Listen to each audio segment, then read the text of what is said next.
A group of 94 French senators have signed an open letter to President Emmanuel Macron criticizing the government's Africa policy, which has sparked anti-French sentiment on the continent.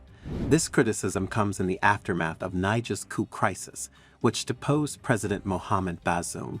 The letter, published Monday, August 7, 2023, by the French daily Le Figaro, called on Macron to review France's policy in Africa, warning that the Niger crisis further demonstrates that Paris is being squeezed out of Africa by other world powers, including Russia, China, and the United States.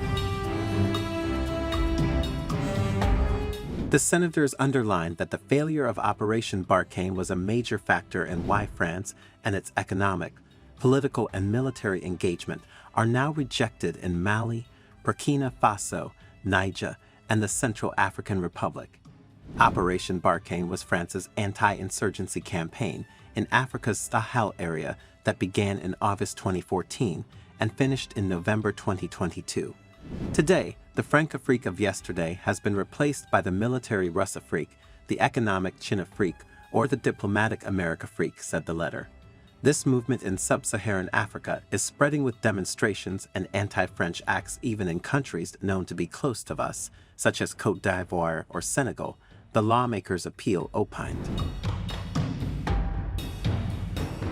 In North Africa, the French parliamentarians noted a series of disappointments, including tough relations with Algeria and its president, Abdelmadjid Tebboune, who alternates between rapprochement and accusing Paris of being the great Satan responsible for all evils against the Algerian people. In Morocco, French procrastination over the Sahara is forcing the royal palace to seek military and economic partners elsewhere. The same is the case in Tunisia, the letter adds, where the erratic President Kais Saied alternately turns to the United States, the European Union, the Arab world, and less to France, which no longer has a privileged role. In light of these concerns, the parliamentarians expressed worry over the fate of France's so-called sphere of influence in Africa, as well as Russia, China, and the United States' expanding presence on the continent. They added that it was time to review our vision of Africa and its link with France. It is probably time to do so when Africa, a friendly continent, no longer seems to understand France and is increasingly contesting its role and presence. For our part, we are not resigned to our gradual disappearance from the entire continent, the letter added.